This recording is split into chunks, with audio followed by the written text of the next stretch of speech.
Hey guys, it's Mary Ellen. Welcome back to my channel. Are you confused about which happy planner to pick for 2020? If so, you're not alone because so many people have come to me and requested this video. So in this video, I'm going to be breaking down the different happy planner layouts and sizes and maybe giving you some tips on which is the right happy planner for you. So if you'd like to see that, stick around.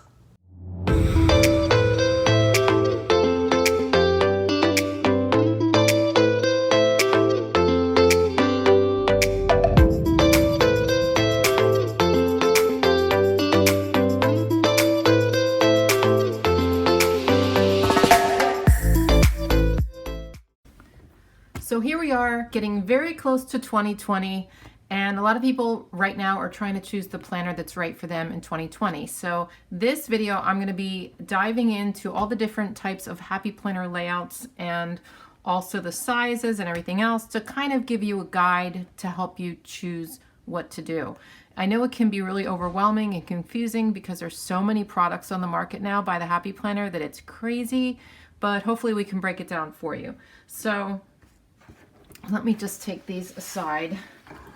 Whoops, there goes my light. I'm leaving it in to keep it real, you guys. Okay, so the first thing I'm going to go over is size. Okay, so there's 3 sizes of happy planners.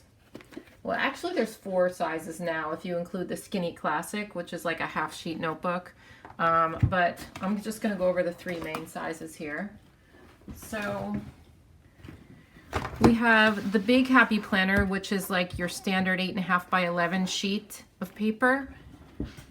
And then the classic size is a little bit smaller than that. And then the mini. Okay, and I will show you really quick the Skinny Classic size. That's going to be this size. This is actually a Happy Notes notebook, but they do have the Skinny Classics now that are this size. It's the same as the Skinny. I mean, it's the same as the Classic, except it's like cut in half. So those are your 4 sizes. I use for my catch-all planner, I use the big planner. Most people though, starting out, usually select the classic size planner. This is a nice kind of in-between size. A mini is more, in my opinion, more for like on the go to throw in your purse. Unless you're not a busy person at all and you want to plan in the mini, you can do that too. If you just want to, it's just like very portable. But I think if you're somebody who's going to want to decorate planners all the time and everything, I think the classic is probably the best size to start out with. I started out with the big only because I like a whole lot of room, but the classic is very doable. So it looks like this. It's like a nice, very medium size planner. The big there's a lot of room in the big to decorate. So that's why I choose the big over the classic for my catch-all, because I like stickers, you guys. And if you're somebody who wants a lot of stickers in your planner and wants room to be very creative and yet you're still a busy person, I would recommend the big size. If you're somebody who's just starting out, wants to play with stickers in your planner and you don't have a lot going on, then definitely the classic size is the one for you. The big is not for everyone because it's really not portable. It stays on my desk. So if you want to carry it around, it's really cumbersome and I would not recommend it for that. Okay, now on to the different layouts. So I'd say the most popular layout and the first one that the Happy Planner came out with is the vertical layout. It looks like this. It's broken out into 3 boxes per day and you have them vertically. Now, I guess, I'm sorry, we were painting the living room, so I got paint on my hand. I just noticed that. I'm gonna leave it here for this video. Okay, so for the vertical planner, they have it broken out into 3 boxes. I think originally it was like supposed to be morning, afternoon, and evening. You could certainly use it that way, or you can use it to break it out into like, I don't know, work and home and errands, or however you want. You can definitely break it out into sections. I don't do it that way, and not everybody does it that way. I kind of plan all over the place on my page. But if you're like, you could do to-do lists, you could do appointments, and then extra stuff or whatever. So you can kind of just like customize this to however you want it to be. But this is a very popular layout. It's very easy to plan and it's easy to decorate. And it really, really works for me. So I am a vertical girl all the way. So I have problems planning in other layouts because I like, my brain somehow just thinks of days like in a row. That's how I think when I'm thinking of a calendar. That's what I think when I'm planning. It just makes sense in my brain. But it all depends on what makes sense in your brain, really. Okay, so I'm going to show you another type of layout, and I don't have a planner for it, but I do have pages in the back of this. I had like an extension pack for this one. That's why it's undated. This is a dashboard layout. So in the dashboard layout, you have sections over here for errands and things to buy, bills to pay, calls, and then an extra section down here. And then on this side, you're going to have your days of the week. So this is this is actually becoming really, really popular in the Happy Planner community. I know this. It's still difficult for me, although it makes a lot of sense functionally. The only problem is if you're somebody who has a lot going on each day, there's not a lot of room on your days to write. So that could be a drawback unless you're in a big Happy Planner, you know, which would give you obviously a lot more room. But it's very functional though. It works for my brain, surprisingly, because it has these different sections. You could always cover up these sections, change them to be what you want. You don't have to keep them the way that they are. I will show you a mini. So this is my mini for next year, and this is a little bit different. This is the homebody dashboard layout, and you can see how they switched it up a little bit over here. They give you a lot more room in the to buy section, which I liked because it's like for my groceries. And then errands is here, important and focused. So they don't have calls and bills to pay in this layout. So the dashboard layouts are all going to be boxes over here and days of the week here, but they are all a little bit different. This one says dinner plans, so I can write in what I have going for each meal of the week. Each meal, you know what I'm trying to say. Each day of the week, the meals that I have. I can't speak. You know what I mean though. Okay. So another layout we have is the horizontal layout. So it looks like this. And this one, I have an issue with this one for my catch-all planner. A lot of people do like this layout. It just doesn't work for me. That doesn't mean it wouldn't work for you. The good thing about this is it is lined, so if you're somebody who has trouble, you know, writing in straight lines, this actually would be really helpful for you. For me, this is great for journaling. I use this as a journal for a while, and it's great. It's just like enough room to write on each day, and or if you want to do some memory planning in here or something like that. Like, I think it works really well for just writing out like sentences. For me, it's a little bit harder to decorate. I don't know why. I just have a tough time putting down stickers in here and making it look good. So, but I've seen some planners who like kick ass on the horizontal spreads and they look really, really good. So it's just hard for me.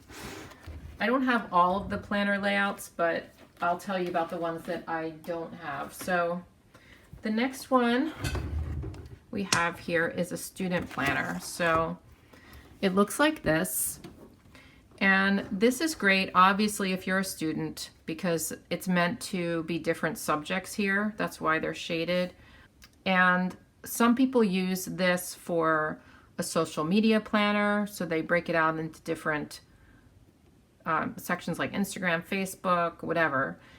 You can also use it to break out your day into different chunks. You could use it for phone calls, for errands, this, that, this, that. You could use it for your different kids. Say each kid gets their own block and then the parents get a block, and you can write out the different schedules for the different people. This would not work for me, mainly because I don't like that you're committed to this color every month. So each month, I think in most of the planners is going to be like a different color, and I wouldn't want in May to have to work around this color scheme all month, but that's just me. A lot of people don't mind that. The weekends are shaded as well, so they're going to be, and each student planner is different as well. This is kind of an older one, so this isn't going to be, every student planner isn't going to look like this with the polka dots or whatever, but it's similar. It's a similar layout. So I don't like the student one, but it doesn't mean, it's only because I don't have the right kind of stuff going on in my life for this to work for me, but you could certainly make it work for you if you had different things you had to track. Okay, I don't have an example of a teacher layout, but a lot of people use the teacher layout for social media planning if they're not a teacher, and that's worked out really well for a lot of people. So if you are looking for a social media planner, you could maybe check that out. Okay, this one is going to be an hourly layout. And obviously an hourly layout will be great for you if you're someone who has a really busy life. Or it could be good for a work planner if you have a lot of different meetings and conference calls and this and that. Good to track them on here. Like, I work in real estate. I think that this would actually be really good for a realtor because they always have appointments to track and showings and open houses and all that stuff. So that might help them. So this might be a good work planner. It also might be just a good planner if you want to schedule out your day. I actually made a spread not too long ago where I did track, or I planned out my week because I work from home most of the time. So it actually really helped me. But I wouldn't want to use this every week, at least not for me. Okay, so another type of layout. Got planners falling all over here. This is called a monthly layout, and what it looks like, well, that's not a good example. Okay. Here's what it looks like. So for each month, you have the monthly calendar here, and then you have monthly goals, you've got notes, you've got different sections, and I think each monthly planner is going to look a little bit different. But this one has priorities, it has thankful for, has some habit trackers over here. So this is like good for goal setting and priorities for the month if you really want to track things monthly. And then you get to the next page and it's daily to-dos. So you have 30 of these little sections, and each is supposed to be for a different day of the month. So if you just want to track to-do lists and things to remember, then this, and then you have a section here, then this is a good planner for you. I actually considered using this, which is why I bought this one.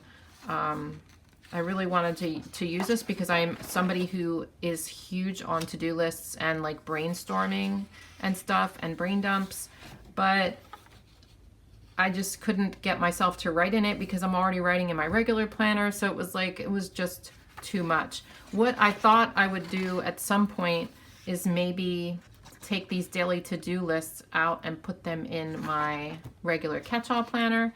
And that's the beauty of the Happy Planner. You can just pull these out if you want and just put them into another planner. You can mix and match your planners, which is really, really cool.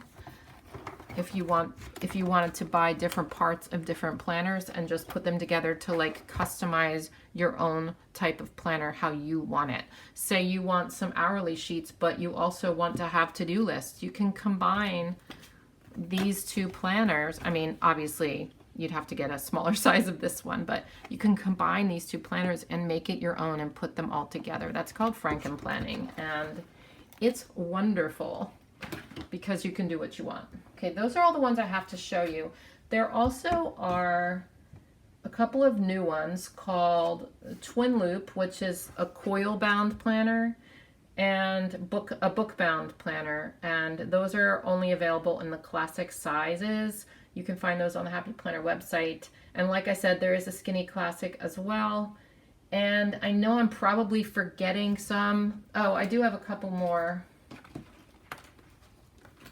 And I don't know, these are from 2019, so I don't know if these are going to be available in 2020. Probably some version of them. This one is this is the fitness planner. You got exercise, food log, focus, and today. So this is like a fitness planning. I don't know if they call this the wellness. I don't know. This one was a Happy Hero. I'm not the Happy Hero, the Healthy Hero planner. I started using this and I eventually just stopped because I did not like it. But that doesn't mean that you wouldn't like it. And here is the wellness planner. Another one I thought I was going to use and ended up not using, but this is good. It's like kind of like a vertical planner, but you have these reflections and thankful for and all these. You've got these lists for the week, which I think are cool. I think this was a really cool idea, but the problem with this planner was that every month were these colors, and I think I maybe used it for like, I don't even know if I used it for the first month. I kind of looked at it and was like, it's the same color every month. You know, if it was black and white and the same color every month, that would be cool. But the fact that it's blue and peach every month really kind of threw me off. So, but not everybody is like psycho about color like I am. So I hope this was helpful for you. And if you have any questions about like planner sizes or planner layouts or anything like that, feel free to ask me in the comments below. I certainly would love to help you try to pick a planner. If I can answer any questions, I will do so. And let me know in the comments down below which planner layout you're using for 2020 and what size you're using, because I'd be interested to see that too. So I hope this was helpful, and I will see you guys soon.